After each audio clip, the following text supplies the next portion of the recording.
কিছু বলুন স্যার, আপনি চলে যেতে পারেন না স্যার, প্লিজ বলুন স্যার, প্লিজ স্যার, প্লিজ আপনি এভাবে চলে যেতে পারেন না কিন্তু স্যার, প্লিজ আমাদের বলে যান কি করে এরকম হলো স্যার, প্লিজ আপনি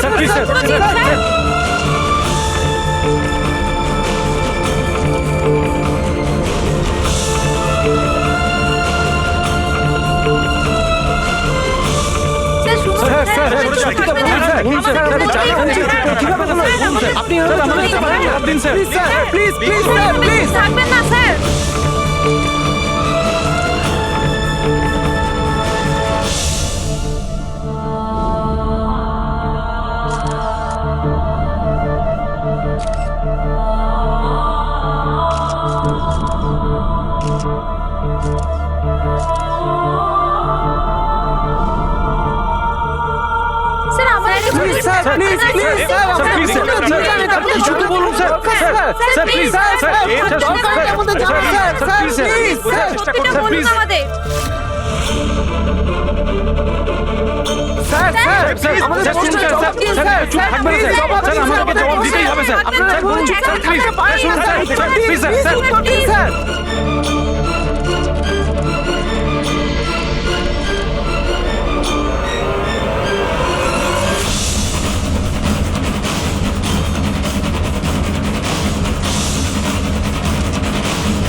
কি হয়েছে দয়ার স্যার? এরা বলছে যে আমি নাকি ওকে গুলি করেছি। ওরা মিথ্যে বলছে, আমি জানি যে দয়া।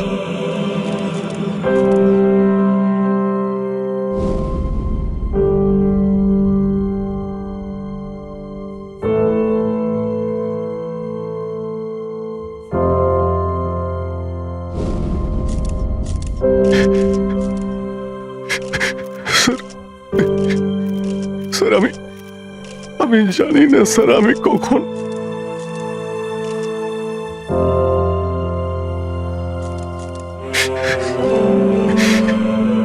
দয়া।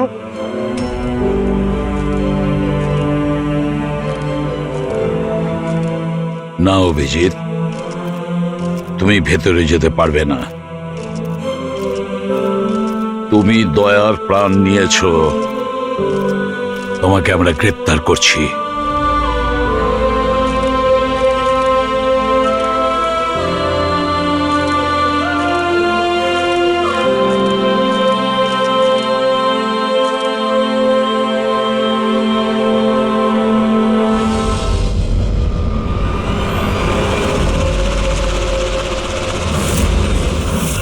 স্যার, যার খুন হয়েছে তার নাম ডিকে, একজন প্রাইভেট ডিটেকটিভ। ওর কাজের লোক লাশটা দেখেছে সকালে।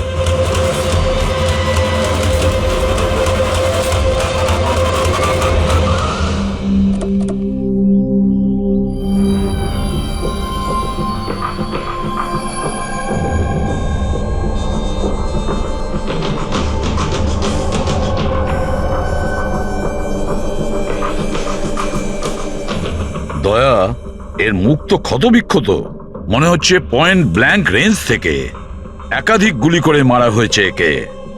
স্যার, এই রুমের জিনিসপত্র সব ঠিকঠাক জায়গায় আছে, কিছুই হয়নি। মনে তো হচ্ছে না এখানে কোনো হাতাহাতি হয়েছে।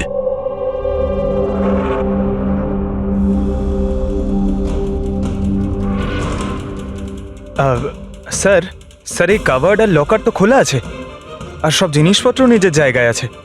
দেখে তো মনে হচ্ছে যে কেউ এতে হাতই দেয়নি।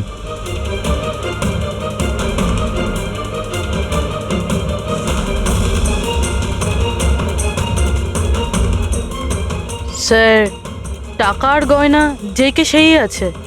মনে হয় উনি যা চাইছিল সেটা পেয়ে গেছে। স্যার, গুলি।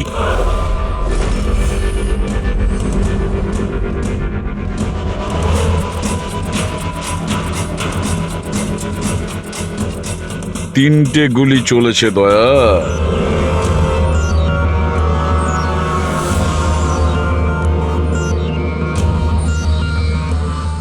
স্যার, হ্যাঁ বলো ফেডরিক। স্যার এই জানলাটার কাঁচ সরানো হয়েছে, তার মানে খুনি এখান থেকেই পালিয়েছে। হ্যাঁ, একটা কাজ করো ফেডরিক, এখান থেকে ফিঙ্গারপ্রিন্ট তোলো। স্যার, হ্যাঁ দয়া। ডিকের মোবাইল ফোনটা দেখুন স্যার। মরার আগে ডিকে কোনো সঞ্জয়কে 3বার কল করেছে। সঞ্জয়? ওই সঞ্জয়কে আপনি চেনেন? না সাহেব। রাত 1টার থেকে 2:30-এর মধ্যে 3বার। সঞ্জয়ের ডিটেল বের করো স্যার। আর হ্যাঁ দয়া, অভিজিৎ তো এখনো এলো না, তুমি ওকে ফোন করে বলনি এখানে আসতে ক্রাইম সিনে? হ্যাঁ স্যার, বলেছিলাম। মনে হয় কোনো জ্যামে আটকে গেছে। জ্যামে আটকে গেছে? ওকে ফোন করো আর বলো এখানে তাড়াতাড়ি আসতে। স্যার। হ্যাঁ।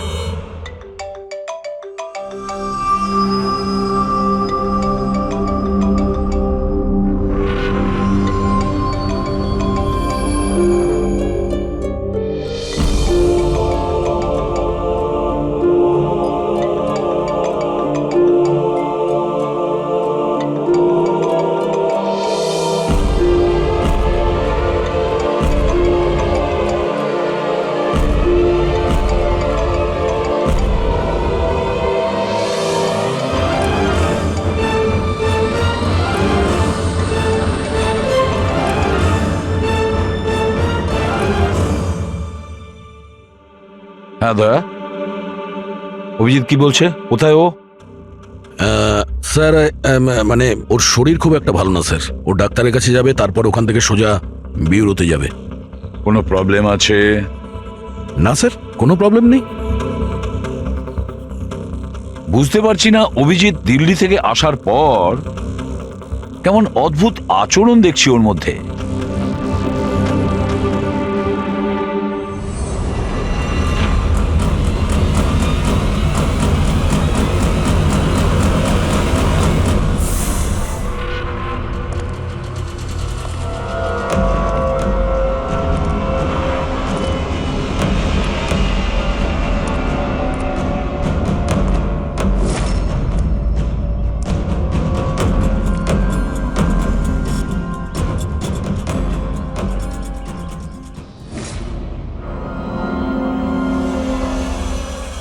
তোমার আমার সাহায্যের দরকার।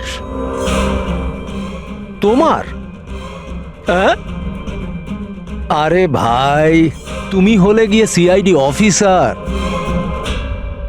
হ্যাঁ, কিন্তু এই কাজটা এটা আমি একা করতে পারবো না। চলো ঠিক আছে, তোমাকে সাহায্য করব, এতে আর কি আছে। চলো চা তো খাওয়া যাক। আরে না, ঠিক আছে, আমি আমি ঠিক আছি। আই মিন, দেখ চেতন, এই কাজটা না, এই ব্যাপারে যেন কেউ কিছু না জানে, বিশেষ করে আমার টিম। আরে এটা আবার কি কথা বলছো? আমরা এতদিনের পুরনো বন্ধু, এইটুকু বিশ্বাস করতে পারছো না? হ্যাঁ বলো, কি করতে হবে?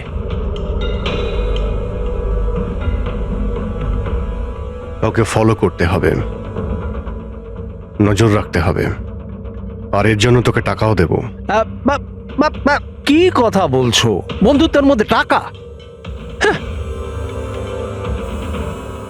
আচ্ছা ঠিক আছে, যদি মনে করো টাকা দিয়ে দিও। ফলো কাকে করতে হবে?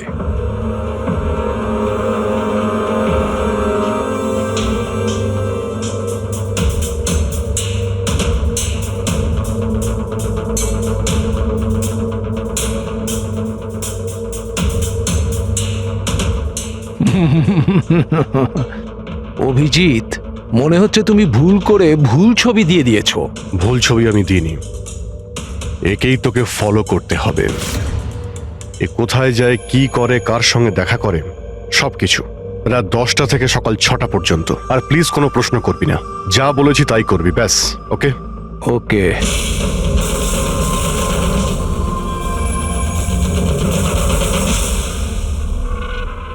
হয় অভিজিৎ পাগল হয়ে গেছে, না হলে বিরাট বড় কোনো গেম চলছে।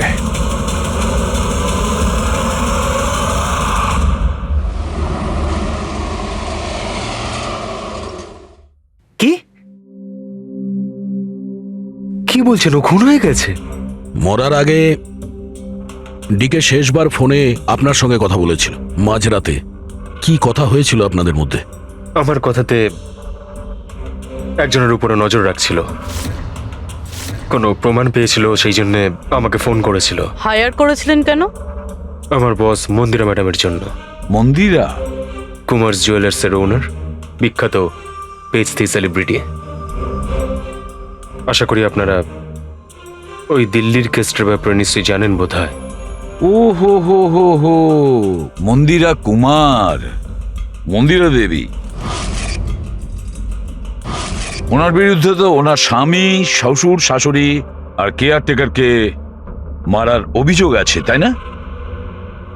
ঠিক বলেছেন। কিন্তু সঠিক প্রমাণ না থাকার কারণে কোর্ট মন্দিরা দেবীকে ছেড়ে দেয়। আর তার কিছুদিন বাদেই মন্দিরা দেবীর পার্সোনাল অ্যাসিস্ট্যান্ট ঈশানা আত্মহত্যা করে নেয়।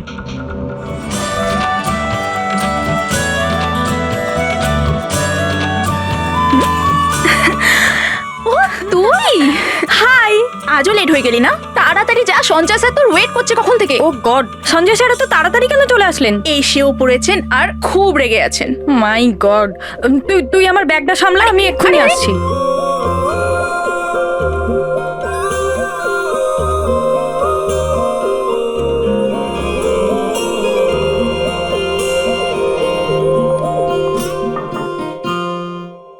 মে I come in sir? Come in. Sorry sir, sorry I am so sorry sir. কটা বাজে বলো তো তুমি? এটা কোনো অফিসে আসার টাইম হলো? স্যার ট্রাফিক খুব বেশি ছিল। কি ট্রাফিকের কথা বলছো তুমি? রোজ একই কথা বলে যাও তুমি। হ্যাঁ, এই অফিসের বাকি লোকজনও তো ওই ট্রাফিক পেরিয়ে আসে, তাই না?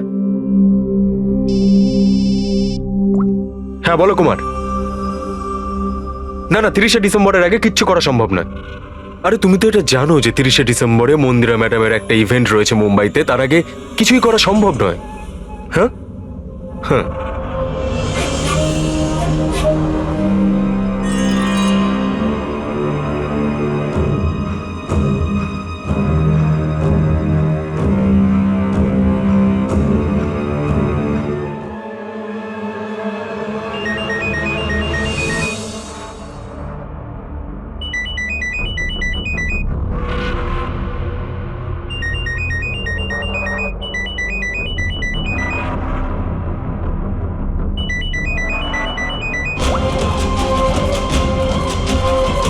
ঠিক আছে। ওকে।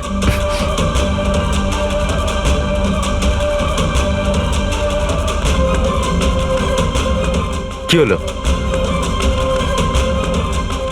হ্যাঁ, কি হয়েছে? কি বাইরে ওভাবে কি দেখছো?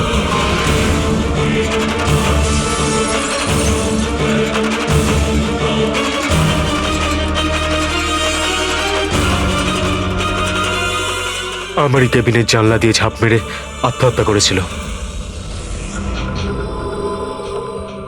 আত্মহত্যা কেন করেছিল সেটা কেউ জানে না। আচ্ছা, মন্দিরা দেবী ডিকে কে কার ওপর কড়া নজর রাখতে বলেছিলেন? ওনার প্রাণ সংশয় রয়েছে। ডিকে সেটাই খোঁজ করার চেষ্টা করছিল। প্রাণের ভয় কার থেকে? আসলে কোর্ট থেকে ছাড়া পাওয়ার পরে কেউ ম্যাডামকে হুমকি দিচ্ছিল। আচ্ছা, শুধু ওই হুমকিটা ফোনেই কি? হ্যাঁ, ফোনের মধ্যেই অচেনা নাম্বার থেকে আর টাইপ করা চিঠি পাঠিয়ে। আসলে ম্যাডাম পুলিশের চক্করে দ্বিতীয়বার পড়তে চাননি, সেই জন্য ডিকে কে হায়ার করেছিলেন উনি। তো কিছু জানতে পেরেছে ডিকে? ওর হাতে কিছু প্রমাণ তো এসেছিল, কিন্তু ও সেটা পেন ড্রাইভে সেভ করে রেখেছিল। ওই পেন ড্রাইভটাও আমাকে দিতে চেয়েছিল, সেই জন্যই দিল্লি থেকে মুম্বাই এসেছিলাম আমি। কিন্তু ডিকের বাড়িতে ওর লকারটা খোলা ছিল। আচ্ছা, ওই লকার থেকে পেন ড্রাইভটা চুরি হয়ে যায়নি তো? হতে পারে দয়া। ওর বাড়িতে আমরা একটা ল্যাপটপও পেয়েছি স্যার, হয়তো ওর থেকে কিছু জানা যাবে। মন্দির এটা কি করে করতে পারলো? পুরো অ্যাকাউন্টটাই বন্ধ করে দিল। নিজেকে কি মনে করেন উনি? সবকিছু কি ওনার ইচ্ছা মতো হবে নাকি? এনারা কারা? সিআইডি। আমরা ওই মানে সঞ্জীবের সঙ্গে দেখা করতে এসেছি। আপনারা দুজন কে? স্যার ইনি কায়রা, মিস্টার কুমার, মন্দিরা ম্যাডামের মেয়ে। ও, স্যার, আর ইনি ম্যাডামের রিলেটিভ মিস্টার সুবীর। আমরা মন্দিরা ম্যাডাম আর ওর ফ্যামিলির সঙ্গে কবে দেখা করতে পারবো? কারণ ওদের প্রাণ রক্ষা করার দায়িত্ব এখন আমাদের ওপর। ইনফ্যাক্ট মন্দিরা ম্যাডাম, কায়রার কাকাতো দাদা শেখর আর ওনার স্ত্রী সবাই আজ রাতেই আসছেন। 30শে ডিসেম্বর কুমার্স জুয়েলার্সের একটা বড় চ্যারিটি ইভেন্ট রয়েছে, তাতে পার্টিসিপেট করার জন্য। তাহলে ঠিক আছে, কালকে সকালেই দেখা হবে।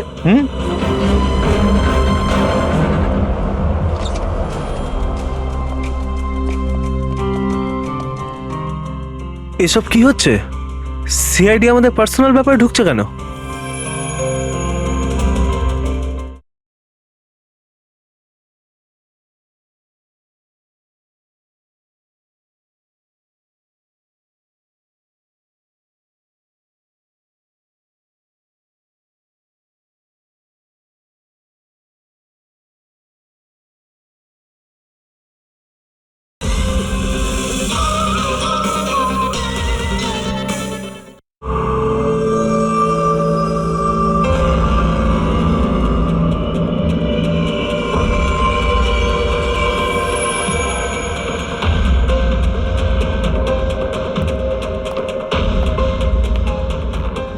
Good morning sir. Good morning. Hello sir, এখন কেমন আছেন আপনি? Murder investigation sir, private detective ডিকের স্যার বাড়িতেই মারা গেছে স্যার। এটা পুরো কেস ফাইল স্যার।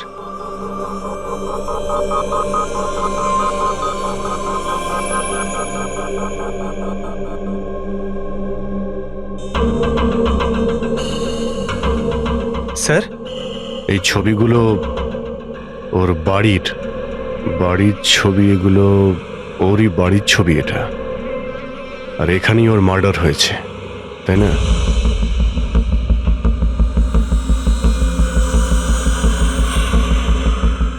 হ্যাঁ, এখানেই ওর মার্ডার হয়েছে। পঙ্কজ, ঘুরিয়ে কেন জিজ্ঞেস করছেন? আমরা এইমাত্র তো সেটাই বললাম। সেটাই তো স্যার, মনে হচ্ছে ওনার শরীর এখনো ঠিক হয়নি, কোনো গন্ডগোল মনে হচ্ছে sir.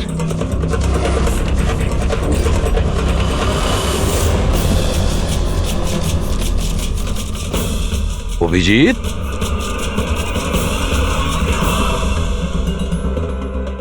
Good morning sir.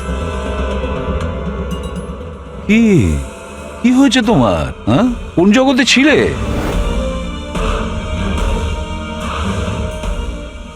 Abhijit, তোমার শরীর খারাপ ছিল না? তাহলে ডক্টরের কাছে যাওয়ার কথা ছিল, এখানে কেন? হ্যাঁ হ্যাঁ স্যার, ওই কিছুদিন ধরেই শরীরটা ভালো নেই স্যার, কিন্তু এখন ঠিক আছে। I am better now. Yeah, গোলমাল চলছে। স্যার, ডিকে সঞ্জয়কে যে পেন ড্রাইভটা দিতে যাচ্ছিল, ওর যে ডেটা আছে ওগুলো উদ্ধার করার যে একটা উপায় আছে স্যার। পেন ড্রাইভ তো পাওয়া যায়নি তো। তাহলে ডেটা কোথা থেকে পাবে? স্যার, আছে না একটা উপায় আছে, ওই আমরা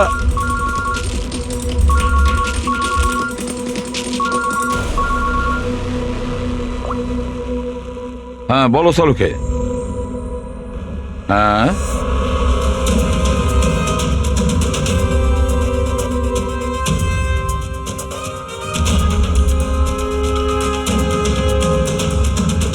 দয়া স্যার,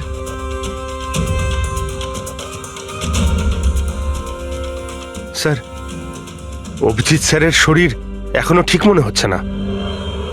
কেন? স্যার, ওনাকে কেসের ব্যাপারে বোঝাচ্ছিলাম, কিন্তু উনি আমাদের কথা শুনছিলেনই না, খুব বেখেয়ালি ছিলেন স্যার। ফ্রেডি স্যার, মন্দিরের ব্যাপারে সব ডিটেলস বের করতে হবে। নিউজ পেপারে, টিভিতে যাই এসেছে সব।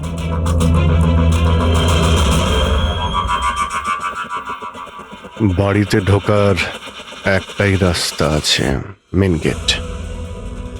চাবি ডিকে আর ওর বাড়ির মেডের কাছে থাকে। বাথরুমের জানালা, তার মানে খুনি বাথরুমের জানালার কাঁচ খোলে আর ভিতরে ঢোকে, আর তারপর অভিজিৎ ক্রাইম সিনে ছিলই না, আর এখানে তো বাথরুমের কোনো ফটোও নেই। তাহলে ও এগুলো কি করে জানলো? অভিজিৎ আমার কাছে কিছু লুকোচ্ছে, কিন্তু কি?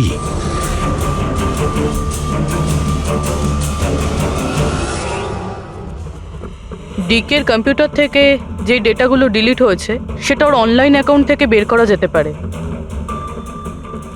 বাস একবার এই পাসওয়ার্ডটা ম্যাচ হয়ে যাক।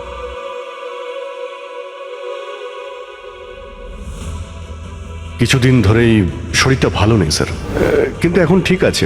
আই এম বেটার না। স্যার ওনাকে কেসের ব্যাপারে বোঝাচ্ছিলাম, কিন্তু উনি আমাদের কথা শুনছিলেনই না। খুব বেখেয়ালি ছিলেন স্যার।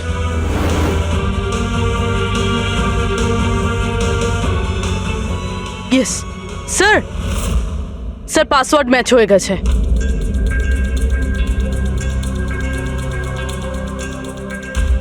স্যার এতে তো ভিডিও রয়েছে, চেক করি। স্যার এটা তো ডিকের কম্পাউন্ডের ভিতরের ফুটেজ। এর মানে ওখানে সিসিটিভি ক্যামেরা আছে? আছে না, ছিল। আমাদের পৌঁছানোর আগেই কেউ বার করে নিয়েছে। কিন্তু বের কে করেছে? অন্য ভিডিওটা দেখো।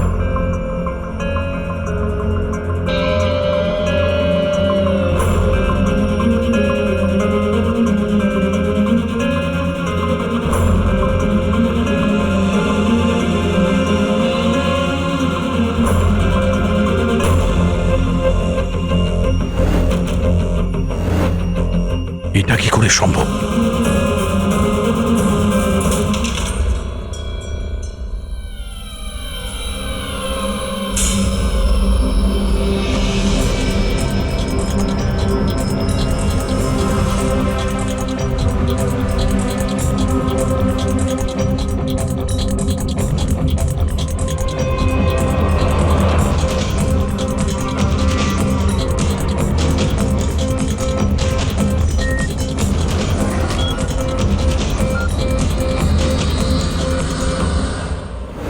ডক্টর সালুকে আপনি খুব ভালো করে ক্রস চেক করেছেন তো? মানে বন্দুক তো আমাদের কাছে নেই, তাই বলছিলাম কোথাও কোনো ভুল? না দয়া, কোনো ভুল নেই। আমি একবার নয় 10 বার ক্রস চেক করেছি। মানছি যে বন্দুকটা আমাদের কাছে নেই, কিন্তু বন্দুকের রেকর্ড তো আমাদের কাছে আছে। সেই গুলিটা যা দিয়ে ডিকে মারা হয়েছে, সেই গুলিটা ওর বন্দুক থেকেই চলেছিল। গুলির প্যাটার্ন, গুলির উপর লেগে থাকা চিহ্ন, সবকিছু এইটাই প্রমাণ করছে যে সেটা অভিজিতেরই বন্দুক। স্যার স্যার গুলি অভিজিতের বন্দুক থেকে চলেছে, কিন্তু তার মানে তো এটা নয় যে অভিজিৎ গুলিটা চালিয়েছে। এক্স্যাক্টলি স্যার, সেই কারণে আমি এই কথা এসিপি স্যারকে বলিনি, শুধুমাত্র আপনাদের সঙ্গে কথা বলেছি, যাতে আমি এই মামলা সুরাহা করতে পারি। কি তুমি এই কথাটা এসিপি কে জানাওনি? কি বলবো স্যার, কি বলবো ওনাকে? যেখানে আমার বিশ্বাস হচ্ছে না, তাহলে ওনাকে কি বলবো? তুমি যদি এই কথাটা বিশ্বাসই না করবে, তাহলে ফোন করে আমাকে কেন জিজ্ঞেস করেছিলে? যে বন্দুক থেকে ডিকে কে মারা হয়েছে সেই বন্দুকটা অভিজিতের না? কি এমন ছিল যার জন্য তুমি অভিজিৎকে সন্দেহ করেছিলে? কি ছিল ওটা? এই কারণে ডক্টর, যখন আমরা একটু পিছিয়ে দাও।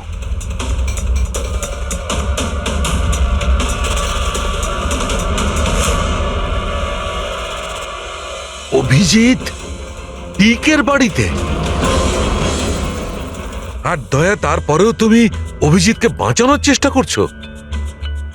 দেখো দয়া, অভিজিৎ আর তোমার বন্ধুত্বকে আমি খুবই শ্রদ্ধা করি, তার কদরও করি, কিন্তু ডিউটি, নিজের দায়িত্ব, সব সম্পর্ক সব বন্ধুত্ব থেকে বড় হয় না। আর এই কথাটা নিশ্চয়ই আমি তোমাকে বুঝিয়ে বলতে যাব না।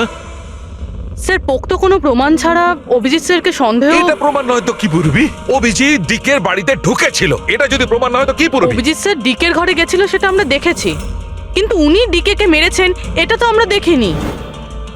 স্যার এটাও তো হতে পারে ওনার বন্দুক দিয়ে ডিকেকে অন্য কেউ মেরেছে। হতেই পারে, এটা হতে পারে যে অভিজিতের বন্দুক দিয়ে ডিকে কে অন্য কেউ মেরেছিল, কিন্তু এই অবস্থায় অভিজিতের বন্দুকটা অভিজিতের কাছে থাকার কথা নয়। তোমাদের কি অভিজিৎ এ কথা বলেছে? ও কি বলেছে যে ওর বন্দুকটা হারিয়ে গেছে? বন্দুক হারিয়ে যাওয়ার কোন রিপোর্ট দেখিয়েছে?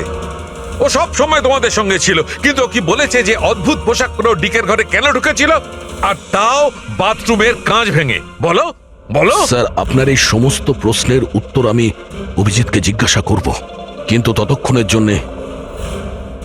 জন্য এসিপি স্যারকে আপনি কিচ্ছু বলবেন না। দেখো তোমরা এই ব্যাপারটা সামলে নাও, কিন্তু ব্যাপারটা আমার ভালো লাগছে না। Please doctor, please.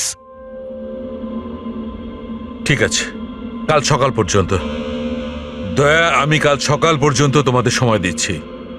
হয় তোমরা সত্যিটা আবিষ্কার করো, নয় এই সমস্ত কথাটা নিজে এসিপি কে বলে দাও। তুমি যদি এসিপি কে কথা না জানাও, তাহলে আমি নিজে প্রদ্যুমনকে এই সমস্ত ব্যাপারটা বলবো।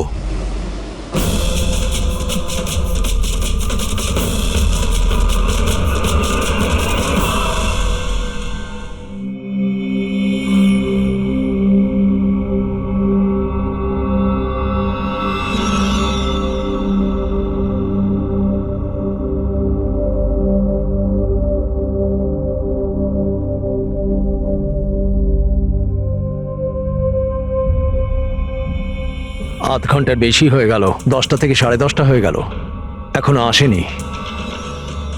সারা রাত মনে হয় অপেক্ষা করতে হবে।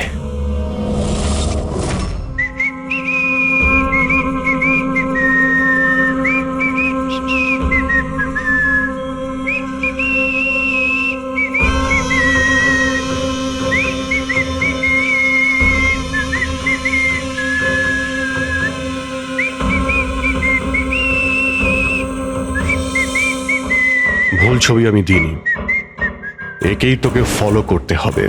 এ কোথায় যায়, কি করে, কার সঙ্গে দেখা করে, সবকিছু রাত 10টা থেকে সকাল 6টা পর্যন্ত। এটা অভিজিৎ? ওর কি হলো? এরকম সেজেছে কেন?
স্যার দিল্লি থেকে সকলে এসে গেছেন। মন্দিরা ম্যাডাম,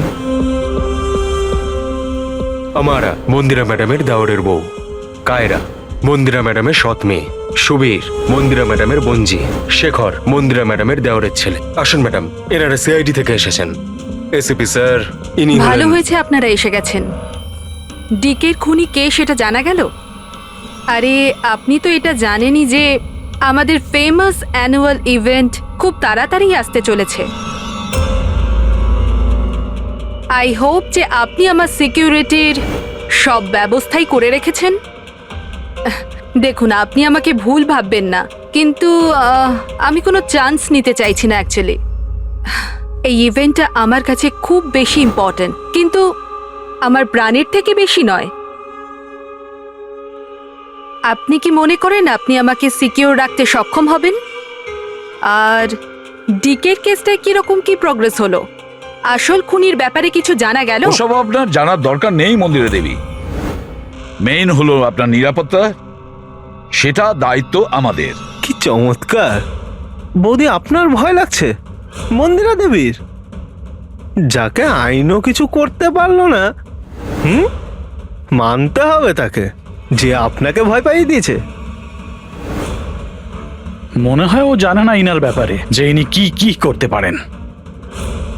আপনিও কি মনে করেন আমি আমার স্বামী আর বাকি সবাইকে মেরে ফেলেছি? দেখুন, আপনার বিরুদ্ধে যে অভিযোগই থাকুক না কেন, সেটাতে আমাদের কিছু যায় আসে না।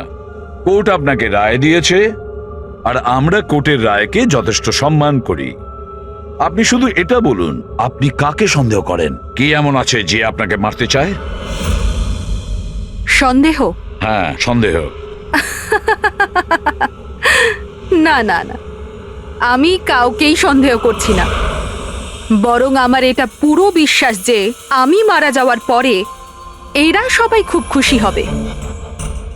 আর আমাকে মেরে ফেলার ষড়যন্ত্রেও এদের মধ্যেই কারো হাত আছে। And I am very sure যে ঈশানার আত্মহত্যাতেও এদের মধ্যেই একজনের হাত আছে। এবার আপনিই বলুন, এত ভালো প্রিয় আত্মীয় পরিজনরা থাকতে আমার শত্রুর কি দরকার? মম প্লিজ, তুমি আবার এই নিজের ইমোশনাল ড্রামাটা শুরু করো না। এখানে কোনো ক্রিমিনাল নেই যে তোমাকে মারতে চায়। রাইট। নিজেকে নির্দোষ ভাবা আর অন্যকে দোষী মনে করাটা, এটা তো বৌদির পুরনো অভ্যেস। আই সোয়ার, আমি তো এই গল্পটাকে বিশ্বাসই করি না। কে মারতে চায় তোমায়? আর কারা হুমকি দিচ্ছে? কোথায় আছে সেই হুমকি দেওয়া লেটারগুলো? হ্যাঁ মন্দিরা দেবী, সেটা কোথায়? ওটা আমার মনে নেই, আমি ফেলে দিয়েছি। সি, আই নিউ যে তুমি এটাই বলবে। So convenient. ব্যাস, অনেক হয়েছে। আপনারা একে অপরকে দোষারোপ করা বন্ধ করুন। তবে একটা কথা খুব ভালো করে মনে রাখবেন, আমরা সবাইকে সন্দেহ করি। তাই সবাইকে বলছি, তার মানে হলো আপনাদের সবাইকে সন্দেহ করি, আপনাদের সবাইকে। আর একটা কথা, আমাদের পারমিশন ছাড়া আপনারা এই শহর ছেড়ে যেতে পারবেন না। কেউ শহর ছেড়ে যাবেন না। আর যদি দরকার পড়ে আমরা দ্বিতীয়বার তাকে ডেকে নেব। Thank you very much. Thank you.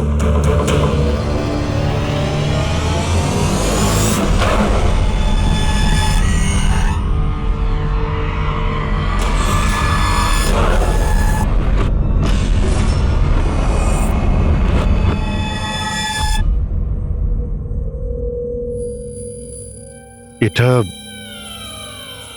এটা আমি?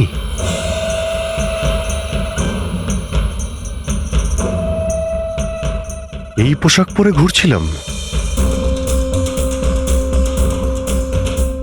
এই পোশাক তো রোজ আমার ওয়াশিং মেশিনে ধোয়া হয়।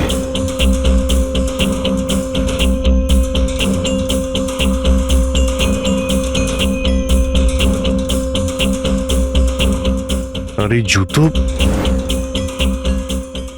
এগুলো এত নোংরা যেন আমি পরেছি। কিন্তু আমার মনেই নেই যে এই পোশাক আমি কখন পরেছি। সত্যি আমার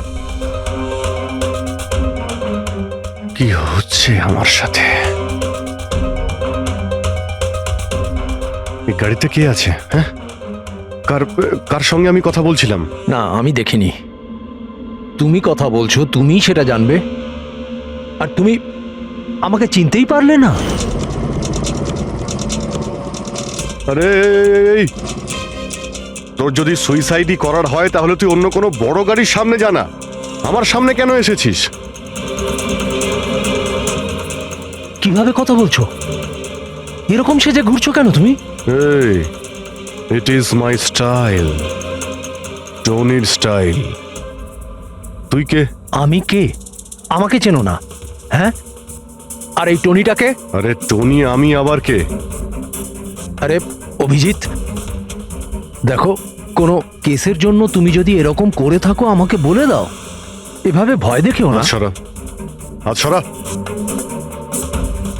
কে অভিজিৎ? কিসের কেস?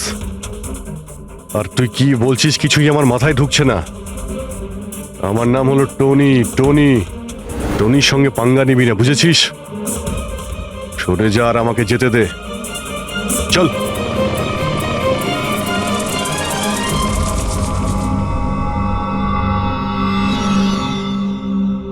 এই অভিজিৎ নিজেকে টনি কেন বলছে? টনি? কে টনি? সত্যি তোমার কিছুই মনে নেই? না,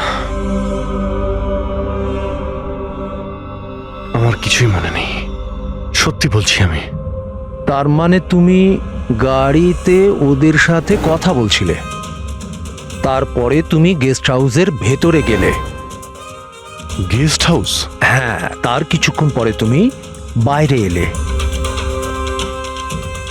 আমি গেস্ট হাউসের ভিতরে গেলাম? ভিতরে গিয়ে আমি কি করলাম? হ্যাঁ, তুই দেখেছিস কিছু করেছিলাম আমি? আমি কি করে দেখবো? আমি তো বাইরে ছিলাম না। সব কি হচ্ছে? আমাকে ওখানে যেতে হবে। কোথায়? গেস্ট হাউসের নাম কি? হ্যাঁ,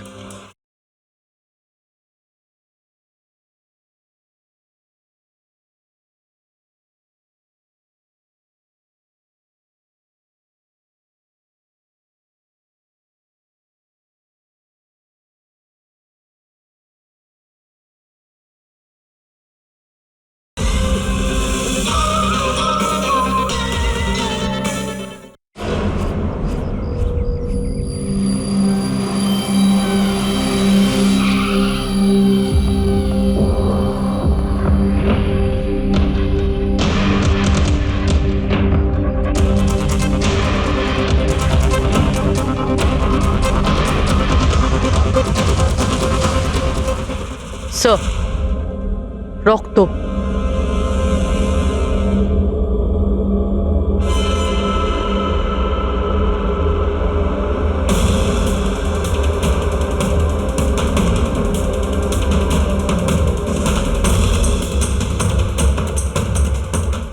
অভিজিৎ,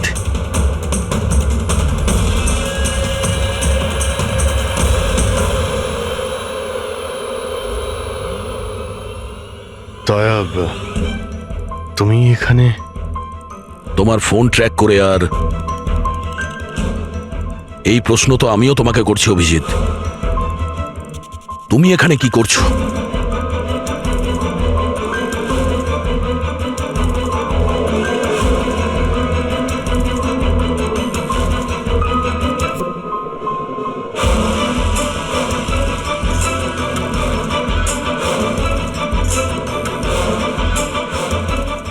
না, এটা আমি আমি আমি বলছি দয়া, এখানে কি হয়েছিল? অভিজিৎ, এখানে কি হয়েছে ওটা তো আমি দেখছি। তুমি বলো, কে করেছে এটা? হ্যাঁ, তো তুমি এদের দুজনকে মেরেছো? আমি? অভিজিৎ, তোমাকে কিছু জিজ্ঞাসা করলাম। তুমি মেরেছো এদের? স্যার স্যার স্যার, আপনি অভিজিৎ স্যারকে দোষ দিচ্ছেন। আমার দোষ দেওয়ার কোনো ইচ্ছা নেই পুরবী। তুমি নিজে দেখছো না এখানে দুটো লাশ পড়ে আছে, রক্তে ভেসে গেছে। আর সিআইডি অফিসার অভিজিৎ লাশের মধ্যে থেকে এই ব্যাচটা তুলছে, বা এটা বলতে পারো প্রমাণ চুরি করছে। অভিজিৎ, আমি তোমাকে আবার জিজ্ঞাসা করছি, তোমার সাথে অপরাধীদের মতো ব্যবহার করতে আমাকে বাধ্য করো না। কি করবো দয়া, আমি কি বলবো? যদি আমি বলি যে এই কাজটা আমি করিনি, তুমি মানবে? যদি বলি যে আমি জানি না যে আমি করেছি নাকি করিনি, আই নো আমি ভুলভাল বলছি, কিন্তু কিন্তু তোমরা তো আমাকে চেনো। অভিজিৎ, আমার সামনে যে প্রমাণগুলো পড়ে আছে ওগুলো দেখে আমরা কিছু বলতে পারবো না। আমাকে আমার ডিউটি করতে হবে।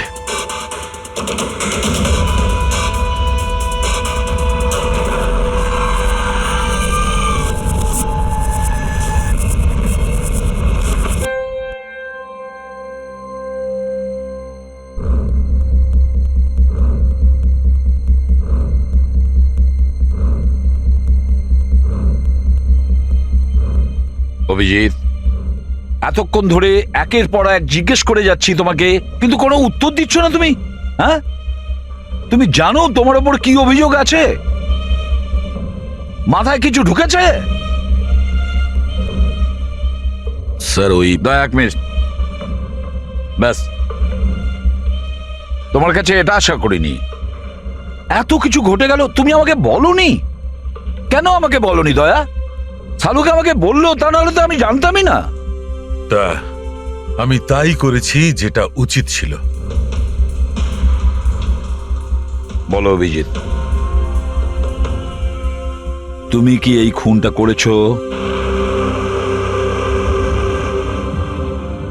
অভিজিৎ, তুমি কি এই খুনটা করেছো?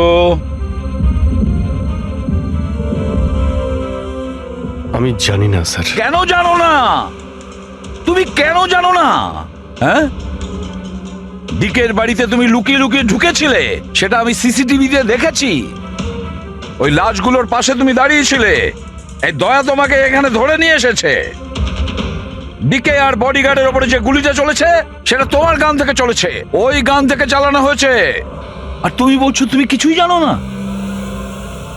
আমার চোখের ওপর চোখ রেখে তুমি বলো, বলো তুমি এই খুন করোনি। বলো তুমি এইগুলো কিছুই জানো না। বললাম তুমি জানি না স্যার, আমি কিছুই জানি না স্যার। সরি। কি বলবো আপনাকে, আমি কি বলবো স্যার?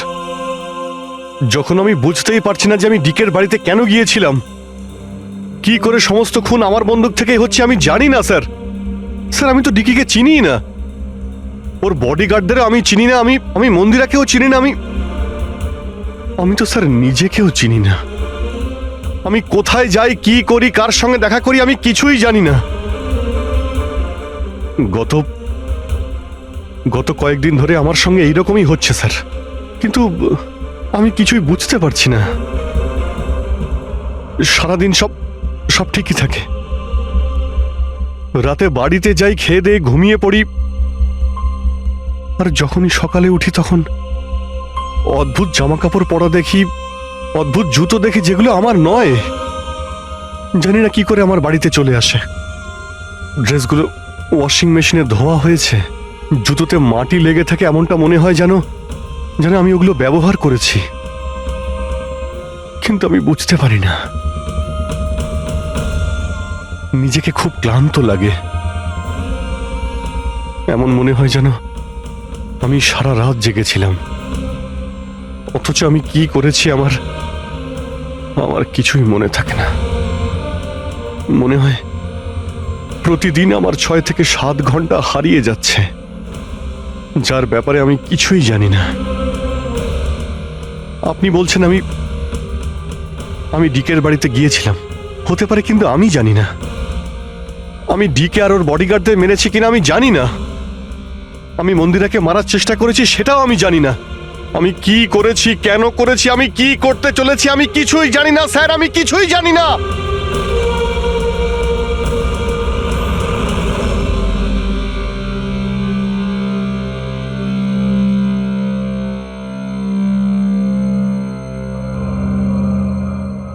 দেখো অভিজিৎ, এই মুহূর্তে তুমি নিজের জন্যে আর অন্যদের জন্যেও বিপজ্জনক। আমি তোমাকে একা ছাড়বো না, আমি তোমাকে নজরবন্দি রাখবো, আর দয়া তোমার ওপর নজর রাখবে।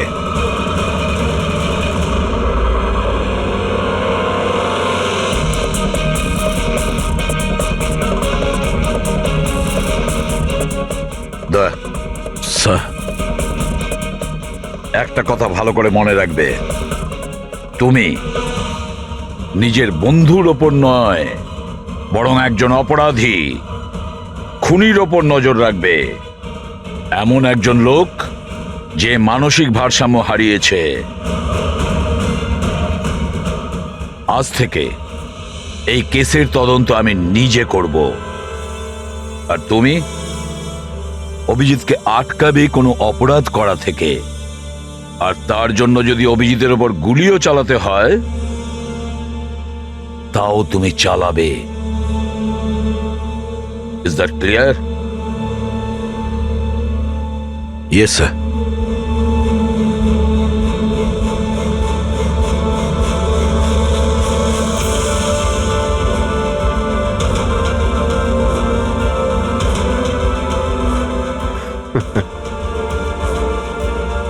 হাত করা পড়িয়ে দাও ভাই। শুনলে তো, মানসিক অবস্থা ঠিক নেই আমার। কখন কি করে বসি কিছুই জানি না। আটকাও আমায়, আমার হাতে আরো একটা অপরাধ হওয়ার আগে। আটকাও আমায় ভাই। আপনাদের অফিসার, আপনাদের সিনিয়র সিআইডি অফিসার আমারই প্রাণের পিছনে পড়ে রয়েছে, আর উনি তাদেরকেও মেরে ফেলেছেন যারা আমার সিকিউরিটিতে ছিল। আর আপনি নিশ্চিন্ত হয়ে বলছেন ভয় পাওয়ার কোনো কারণ নেই। ও আপনারই চোখের সামনে সবাইকে মেরে ফেলছে, তা সত্ত্বেও আপনি বলে যাচ্ছেন যে ভয় পাওয়ার কোনো কারণ নেই। আশ্চর্য! আপনি শুধু এটা বলুন, আমি আপনাদেরকে আর কি করে বিশ্বাস করব? আজ আপনাদের একজন অফিসার সিরিয়াল কিলার বেরিয়েছে, কাল আবার অন্য কেউ বেরিয়ে ব্যাস আসবে। মন্দিরা দেবী, অনেক হয়েছে। অনেক কথা বলে ফেলেছেন। আমাদের ইন্সপেক্টর অভিজিৎ একজন সৎ এবং সাহসী অফিসার। নিজের দেশকে রক্ষা করার জন্য, সাধারণ মানুষের রক্ষা করার জন্য নিজের প্রাণও দিতে পারে। সে কোনোদিন খুনি হতে পারে না। হ্যাঁ, ওর বিরুদ্ধে অভিযোগ আছে, তিনটে খুনের অভিযোগ আছে। আপাতত এটা প্রমাণিত হয়েছে যে অভিজিৎ নিজের মানসিক ভারসাম্য হারিয়েছে। ও কি করছে ওর মনেই থাকে না, কার সঙ্গে দেখা করছে, কি বলছে, আর যখন নর্মাল হয়ে যায় কিছুই মনে থাকে না। তার মানে এই নয় যে ও একজন খুনি। আমি জোর দিয়ে বলতে পারি যে আপনার জীবন বিপন্ন, আর তাও আপনার এই আত্মীয় স্বজনদের কারণে। এক্সকিউজ মি, সব প্রমাণ আপনাদের অফিসারের বিরুদ্ধে পাওয়া গেছে, আর সন্দেহ আপনারা আমাদেরকে করছেন? হ্যাঁ, আমি সবাইকে সন্দেহ করছি। উনি তো আপনারই অফিসার, আপনি তো ওকেই বাঁচাবেন। এই তিনটে খুনই কিন্তু ইন্সপেক্টর অভিজিতের গান থেকে চলা গুলিতেই হয়েছে। আর আপনি বলতে চাইছেন যে এই কাজটা আমাদের মধ্যে কেউ করে থাকতে পারে? আরে আমাদের কাছে আপনার ওই অফিসারের গানটা কোথা থেকে আসবে? শেখর বাবু, খুব তাড়াতাড়ি আমরা খোঁজ নিয়ে নেব যে ইন্সপেক্টর অভিজিতের গান আপনার কাছে কিভাবে গেল। আর মন্দিরা দেবী, আপনাকে একটা রিকোয়েস্ট করি, 30শে ডিসেম্বর আপনার যে ইভেন্টটা আছে সেটা ক্যান্সেল করবেন না। এই একটাই সুযোগ আছে খুনিকে ধরার জন্য, কারণ খুনি ওই ইভেন্টে নিশ্চয়ই আসবে।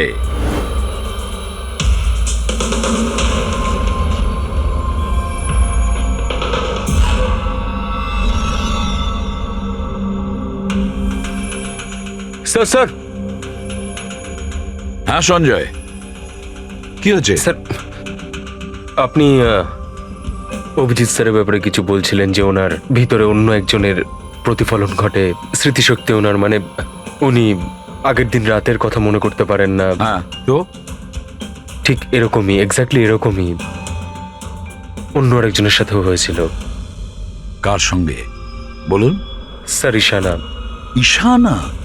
যেদিনও আত্মহত্যা করেছিল তার কিছুদিন আগে থেকেই একদম এরকমই আচরণ করতে শুরু করেছিল।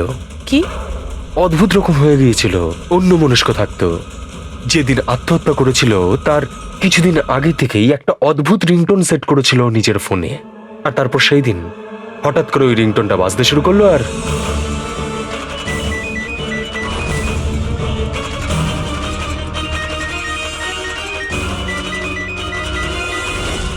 স্যার, ওকে দেখে মনে হচ্ছিল ও যেন নিজের মধ্যেই নেই।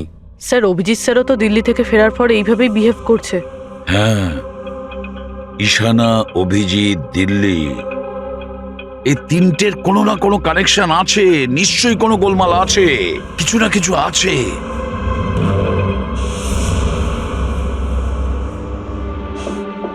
কফি। আরে খেয়ে নাও ভাই, কিছুই মেশাইনি।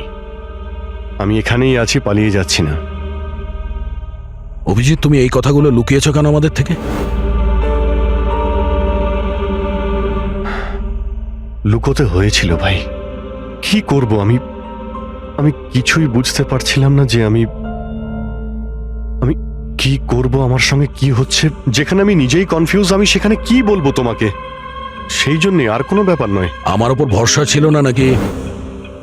আমাকে যোগ্য ভাবনি যে আমি তোমার কোনো সাহায্য করতে পারি? কি ভাই, এসব কি বলছো তুমি? ব্যাপারটা এরকম নয়। তাহলে বলনি কেন? আমার তো মনে হচ্ছে আমি তোমাকে চিনি না। এই মুহূর্তে আমি যার সঙ্গে বসে কথা বলছি সে অভিজিৎ নাকি অন্য কেউ?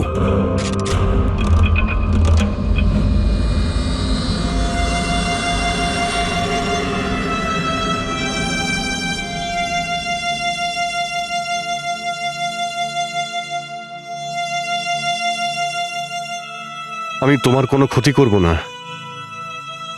অভিজিৎ হই বা টনি, স্বপ্নেও তোমার কোনো ক্ষতি করব না।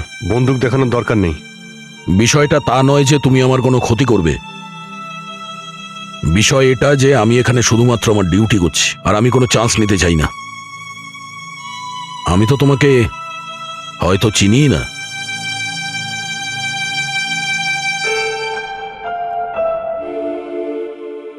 ঠিক আছে, তুমি যখন বুঝতেই পারছো না আর কি বলবো।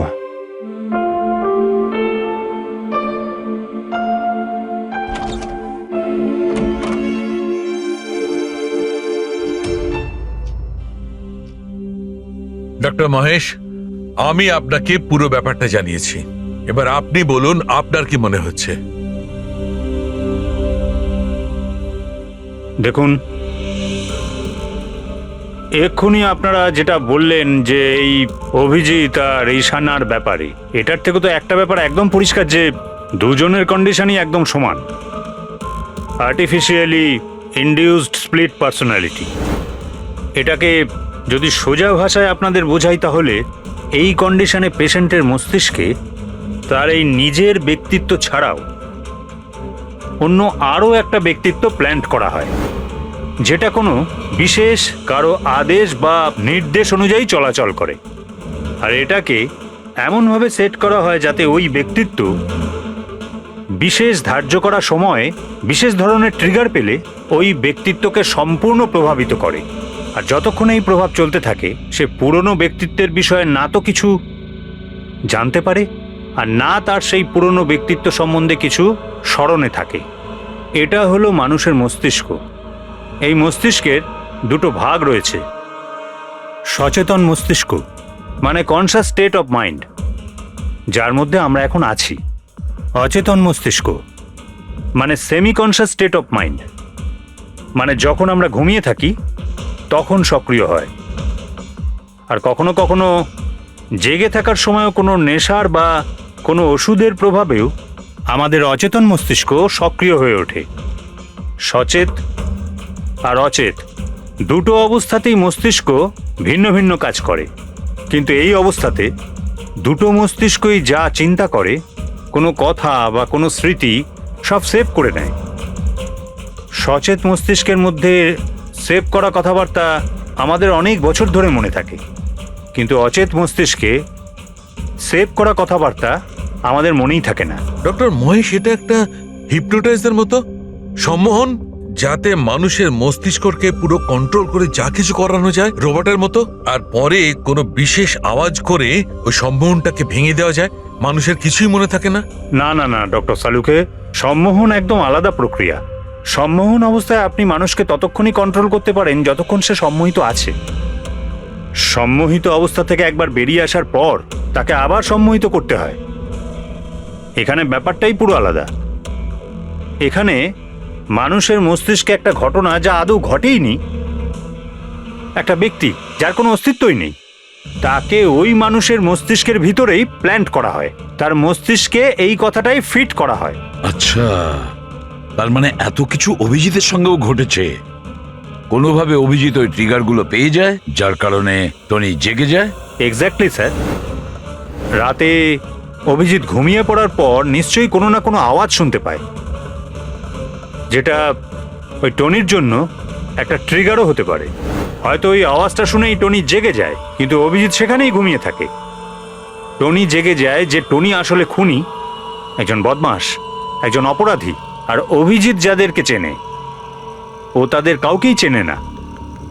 যদি এটাই হয়তো অভিজিতের ভেতরের টনিকে কোনোভাবে কমেন্ট দেওয়া হয়েছে, মন্দিরাকে মেরে ফেলার জন্য, তাহলে 30শে ডিসেম্বর ইভেন্টে টনি এর পরিণাম দেখতে চায়। মন্দিরাকে মেরে ফেলার চেষ্টা করবে 2 দিন পরেই, 30শে ডিসেম্বর।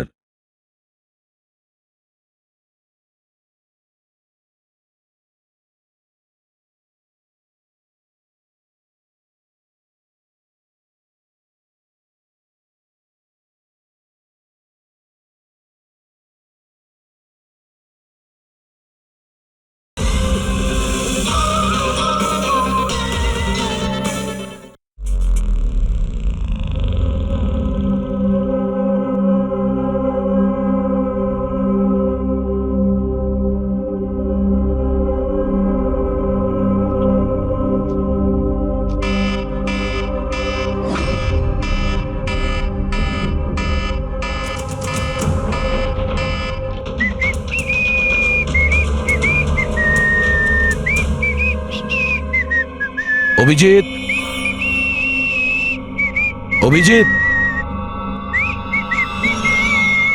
কোথায় তুমি?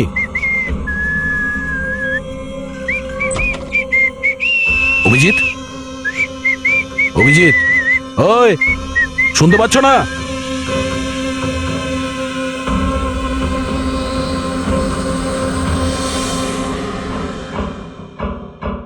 কে রে তুই? তুই আমার বাড়িতে কি করছিস? অভিজিৎ, টনি, তুমি এখান থেকে পালাতে পারবে না। তুমি এখানে নজরবন্দি আছো, এই ঘরের ভেতরেই থাকতে হবে, বুঝেছো? টনিকে তার কাজ করতে দে। যদি আমার রাস্তাতে বাধা দিস তাহলে জীবনটাও হারাবি তুই। চল এবার যেতে দে। বাড়ির বাইরে না, ভেতরে। হাত সরা, হাত সরা। তোকে তো বললাম যে আমাকে তুই বাধা দিস না। আমার মাথা গরম করিস না। আমার কাজের সময় কেউ বাধা দিতে পারবে না আমায়। চল। টনি, তুমি কোথাও যাবে না, এখানে, এখানেই থাকবে তুমি, বুঝেছো? কি বললি? টনির গায়ে হাত তুললি তুই? টনির গায়ে হাত তুললি তুই? অভিজিৎ, অভিজিৎ, অভিজিৎ,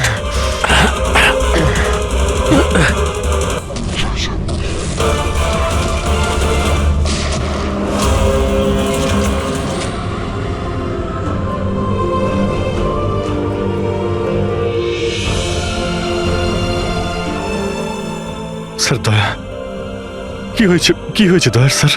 এরা বলছে যে আমি নাকি ওকে। দয়া। না অভিজিৎ, তুমি ভেতরে যেতে পারবে না। তুমি দয়ার প্রাণ নিয়েছো, তোমাকে আমরা গ্রেপ্তার করছি।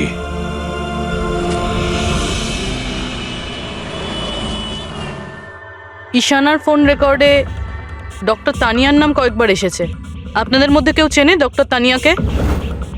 আত্মহত্যা করার আগে উনি ডক্টর তানিয়ার সাথে দেখা করেছিলেন কি? এই ডক্টর তানিয়া কোনো ডেন্টিস্ট নয় তো? মারা যাওয়ার আগে ঈশানা কয়েকবার একজন ডেন্টিস্টকে দেখিয়েছিল। আমার নাম তো মনে নেই, কিন্তু হতে পারে ইনিই সেই। যতদূর আমার মনে হয় ইনি কোনো ডেন্টিস্ট তো নন। কিছুদিন আগে সিআইডি অফিসার অভিজিৎ এখানে ছিল। Yes ma'am. ওই পুরো সপ্তাহে এখানে যারা যারা ছিলেন তার পুরো লিস্ট আমার চাই। আর ওনার থাকার সময় এই লবিতে থাকা সিসিটিভি ফুটেজও চাই।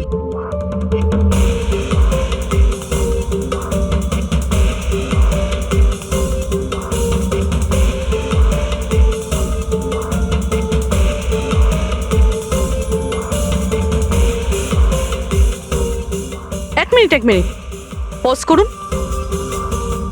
এই মহিলাকে যার সাথে অভিজিৎ স্যার কথা বলছে? পুরবি, এই লিস্টটাতে ডক্টর তানিয়ার নাম আছে। উনি এখানেই ছিলেন যতদিন অভিজিৎ স্যার এখানে ছিলেন। মনে হচ্ছে ওই মহিলাই। কি নাম এই মহিলার? ম্যাম, ডক্টর তানিয়া সপ্তাহখানেক ধরে এখানেই ছিলেন। স্যার, এই তানিয়ার সাথে দেখা করতেই হবে। স্যার, তানিয়া মুম্বাইয়ের প্যারাডাইস হোটেলে রয়েছে। টিকিট পাবো না আমি মানেটা কি? লুক, আমাকে এক্ষুনি ইন্ডিয়া থেকে বাইরে যেতে হবে। Do you understand? Yes. Doctor Tania? হ্যাঁ, আপনি কে? ঈশানা, ঈশানার বন্ধু সিআইডি অফিসার পুরবী।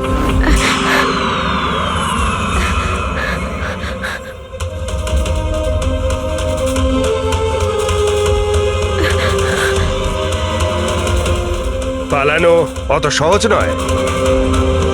কোথায় পালাচ্ছেন তানিয়া দেবী? কি কি চানটা কি আপনারা? অভিজিতের সঙ্গে কি করেছেন আপনি?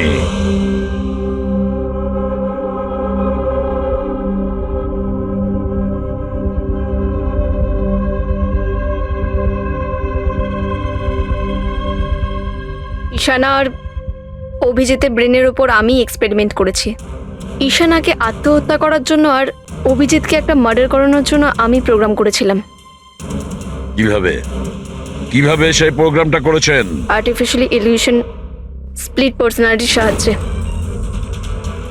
আমি দুজনের ব্রেনটাকে সেট করি, আর নিজের সেট করা শিডিউলের অনুযায়ী এই দুজনকেই এরকমভাবে প্ল্যান করেছি যে কোনো রকমের আওয়াজ হোক বা রিংটোন বাজুক, আর যখনই আওয়াজ হোক না কেন ওদের সমস্ত অর্ডারগুলি মানতে হবে যে কোনো উপায়ে। ওই ফোন নাম্বারটা যেখান থেকে ওনার কাছে ফোন আসে, কার নাম্বার সেটা? ওটা একটা পিসিও নাম্বার। ঈশানাই আমাকে এই নাম্বারটা দিয়েছিল অভিজিতের ব্রেনে ফিট করার জন্য। কি বললেন আপনি? কি বললেন আপনি? অভিজিৎকে এসব করার জন্য ঈশানা আপনাকে বলেছে? হ্যাঁ। আর ঈশানা যে আত্মহত্যা করেছে সেটা কি? সেটার কারণ কি? ওটা আসলে ঈশানা নিজেই বলেছিল আমাকে করতে। হোয়াট? হ্যাঁ, বলেছিল তো ঈশানাই, বাট আই এম শিওর নিশ্চয়ই এর পেছনে কোনো না কোনো কারোর হাত আছে, যার বিষয়ে আমি জানি না। কেন? সে কেন এগুলো করবে? হয়তো ওর কোনো দুর্বলতা ছিল। যে করেই হোক অভিজিৎকে ওই পরিস্থিতি থেকে বের করতে হবে। নিয়ে চলো একে। চলো। ও বাইরে বেরোতে পারবে না। কেন? আমি অভিজিতের ব্রেনকে প্রোগ্রাম করেছি। সম্মোহন নয়, যে ইচ্ছে হলো আর ভেঙে দিলাম। আমি অভিজিতের ব্রেনের মধ্যে একটা খুনিকে প্ল্যান্ট করেছি, টনিকে। এটাই হলো সেই আর্টিফিশিয়ালি ইনডিউস পার্সোনালিটি, যেটা আর কোনোদিনও বাইরেই আসবে না। আমি যদি চাই তাহলেও অভিজিৎকে কোনোদিন বাইরে বের করতে পারবো না, কিন্তু আমি যদি এরকমটা করি হয়তো অভিজিৎ পাগল হয়ে যাবে বা ও মারাও যেতে পারে। মানে যখনই ট্রিগার হবে টনি মন্দিরাকে মেরেই ছাড়বে, আরও ততক্ষণ থামবে না যতক্ষণ না সত্যিকারে মেরেই ফেলছে মন্দিরাকে। আর এসবের মধ্যে যে আসবে সেই মারা যাবে। মন্দিরাকে মারার জন্য ট্রিগারটা কি? কি ট্রিগার আছে অভিজিতের জন্য? ঈশানার কেসে ট্রিগার ছিল একটা রিংটোন, আর অভিজিতের কেসে ট্রিগার হলো একটা রিমাইন্ডার টোন, একটা বিশেষ ধরনের বিপ, যেটা আমি অভিজিতের মোবাইলে সেট করে দিয়েছি। হ্যাঁ, অভিজিৎ মন্দিরাকে কিভাবে মারবে? কি প্রোগ্রাম সেট করেছো তুমি বলো? ও ততক্ষণ মন্দিরাকে ছুরি দিয়ে স্ট্যাপ করতে থাকবে যতক্ষণ না ও মন্দিরের অনেক রক্ত দেখে ফেলছে। কটা নাগাদ প্রোগ্রাম সেট করা হয়েছে? 10টা নাগাদ। মাই গড, 2 ঘন্টা বাকি আছে। গ্রেপ্তার করো একে।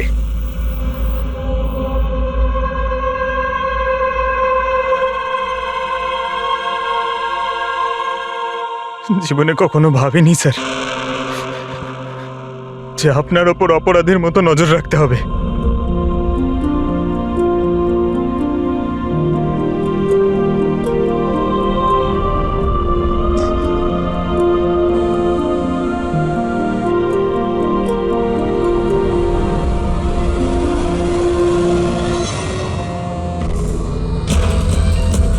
পঙ্কজ, ড্যাম ইট, ফোনটা ধরো।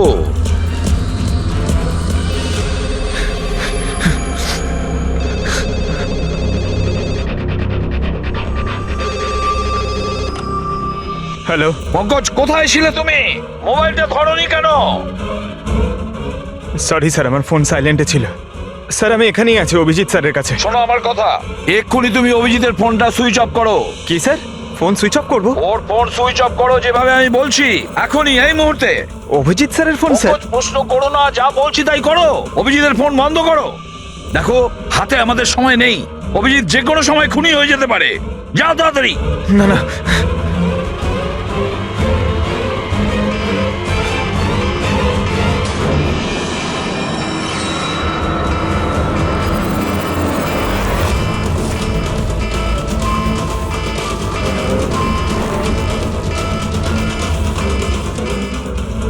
ভিজে গেল, কি করি?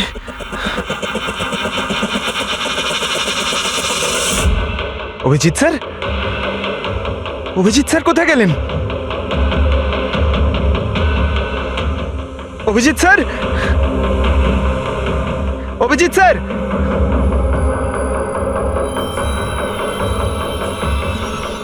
স্যার! তুই আমাকে আটকে রাখবি? হ্যাঁ, আমাকে আটকে রাখবি তুই? টনিকে? হ্যাঁ, টনি আর টনির কাজের মাঝে যে আসবে তাকে মরতে হবে, মরতে হবে তাকে।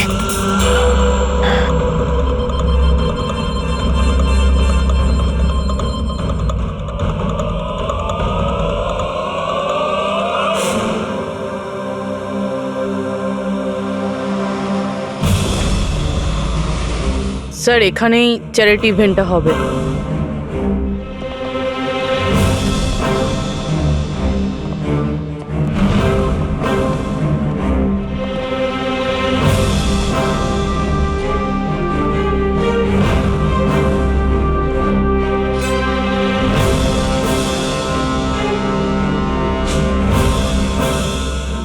আপনারা এখানেই দাঁড়ান please.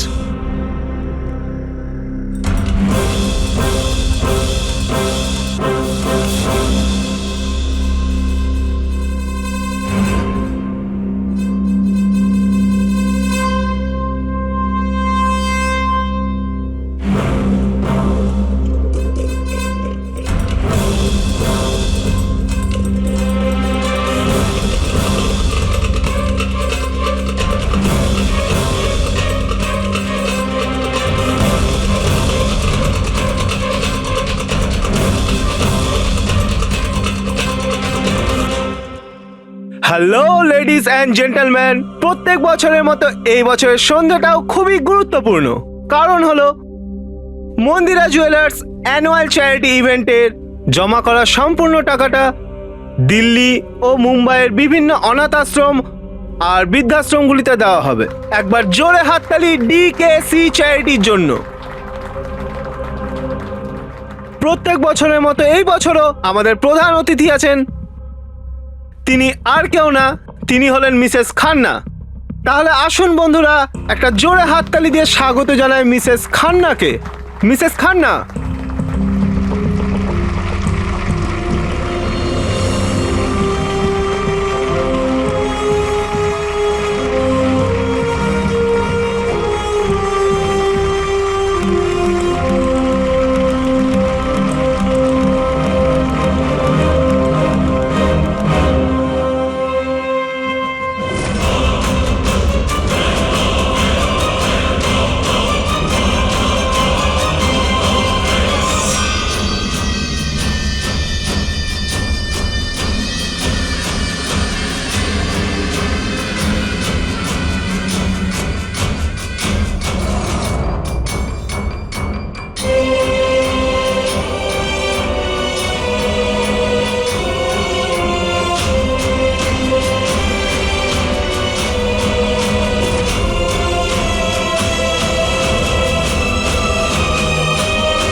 Abhijit sir, Abhijit sir,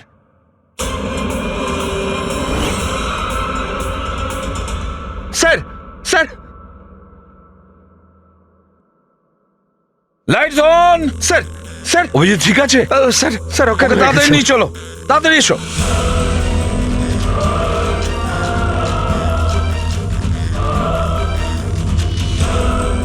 দরজা খুলুন।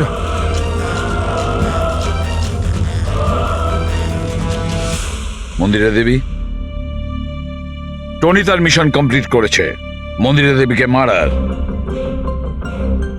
আর আমাদেরকে ভরসা করার জন্য আপনাকে অসংখ্য ধন্যবাদ। আপনারা সবাই আমাকে এখানে আনলেন কেন? আমার তো এখন স্টেজে থাকা উচিত। ম্যাডাম, আমাদের একটা প্ল্যান আছে। প্ল্যান? রবি,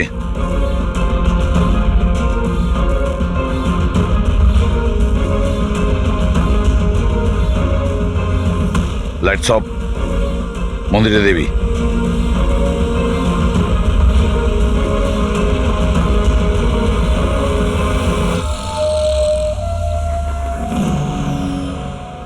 আর আপনার প্রশংসা না করে পারছি না। Thank you. মম, তুমি ঠিক আছো তো? এসব কি? আপনারা আমাদের গ্রিন রুমে লক করে কি করতে চাইছিলেনটা কি? আসল খুনি তো অন্য কেউ, তাই না? স্যার, আপনি সবকিছু মায়ের জীবনের ঝুঁকি নিয়ে করেছেন। যদি সত্যি মায়ের কোনো ক্ষতি হয়ে যেত তাহলে?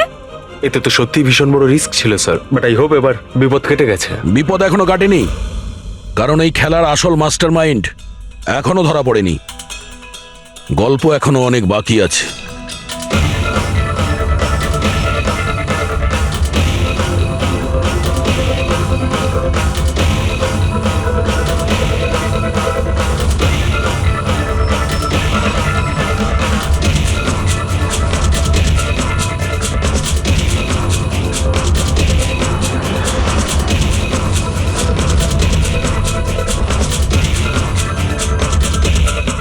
কি হলো? আমাকে দেখে ভালো লাগলো না? কখনো কখনো খুনি পর্যন্ত পৌঁছানোর জন্য আমাদের অ্যাক্টিং করতে হয়। তার মানে ওনার মৃত্যুর খবরটা নাটক ছিল? আমার মৃত্যুতে খুনি খুব খুশি হয়েছিল যে ও জিতে গেছে, আর ওই সুযোগটাই আমরা কাজে লাগিয়েছি। আমরা মন্দিরা দেবীকে বাঁচানোর চেষ্টা করছিলাম, আর দয়া মাস্টার মাইন্ডের পিছনে লেগেছিল। কিন্তু আসল মাস্টার মাইন্ডটা কে?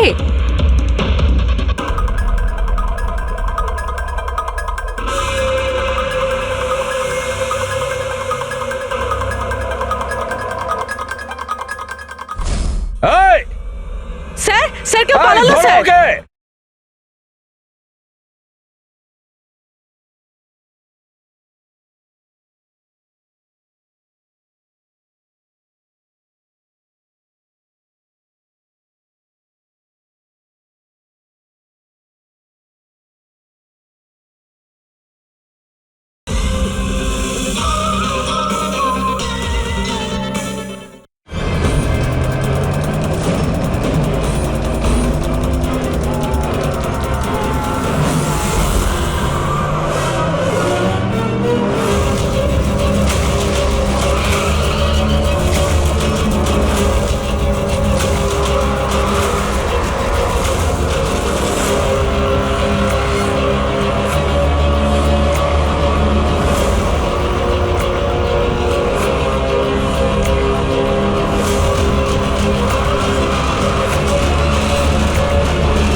অপরাধের রাস্তা সবসময় সংকীর্ণ হয়ে থাকে।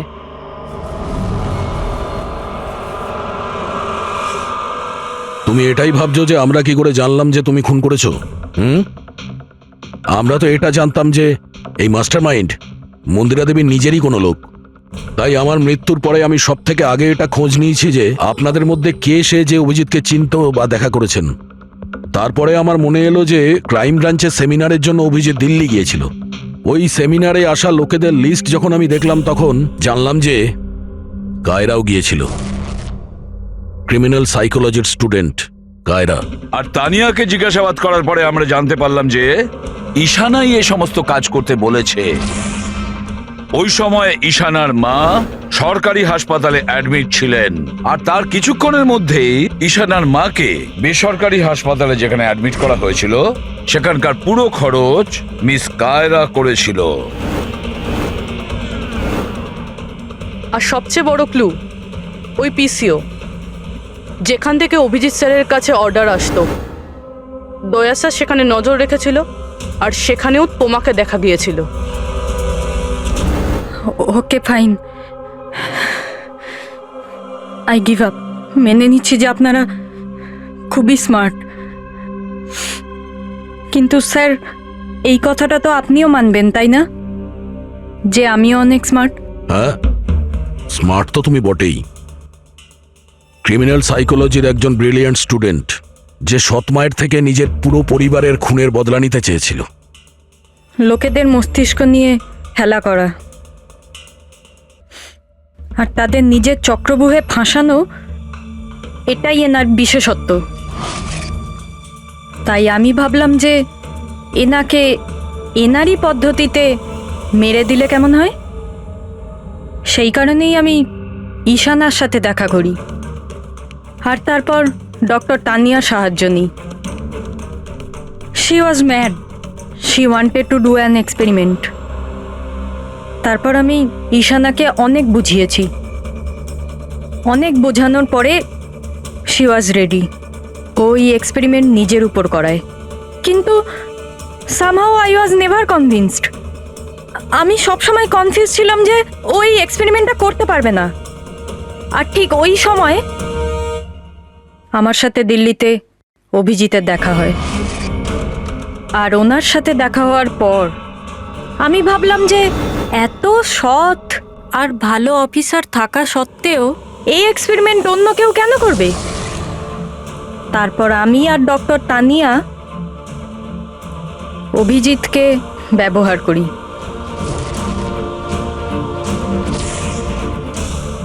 আর আমার এক্সপেরিমেন্ট ওর ওপরে করি। আর ঈশানা আমাদের কোনো কাজে ছিল না, তাই ওকে আমাদের রাস্তা থেকে সরিয়ে ফেলি। ডিকে আর ওই দুজন বডিগার্ড, ওরা তোমার কি ক্ষতি করেছিল? ওদেরকে কেন মেরেছো? এটা এই কারণে করেছি যাতে সমস্ত দোষ অভিজিতের উপর চলে আসে। আর অভিজিতের গান থেকে বুলেট নেওয়ার জন্যে টনি ছিল তোর মাথার মধ্যে। হি ওয়াজ দেয়ার। তুমি এতটা নিচে নামতে পারো কায়রা, আমি কখনো ভাবতেও পারিনি। এবার জানতে পেরে গেছো তো? তুমি আমার মা বাবার সাথে, আমার ফ্যামিলির সাথে যেটা করেছো না, তোমার বেঁচে থাকার কোনো অধিকার নেই। আমি এইসব এই কারণেই করেছি যাতে আমি প্রুভ করতে পারি যে পৃথিবীর যে কোনো মানুষের মস্তিষ্কের সাথে খেলা যেতেই পারে, তা সে যত বড়ই সিআইডি অফিসার হোক। কায়রা, তুমি প্রতিশোধের আগুনে একজন সাহসী অফিসারের প্রাণ নিয়ে খেলেছো, আর তাছাড়াও 4 জন নিরীহ লোকের প্রাণ নিয়েছো। ডিকে, ঈশানা আর মন্দিরা দেবীর 2 জন বডিগার্ডকে। ভীষণ অন্যায় করেছো তুমি। আইন তোমাকে কোনোদিন ক্ষমা করবে না। তোমার তো ফাঁসি হবে, ফাঁসি। স্যার আপনি প্লিজ এসব মনে করবেন না, একটা বাজে স্বপ্ন ভেবে ভুলে যান। বাজে? ভয়ানক।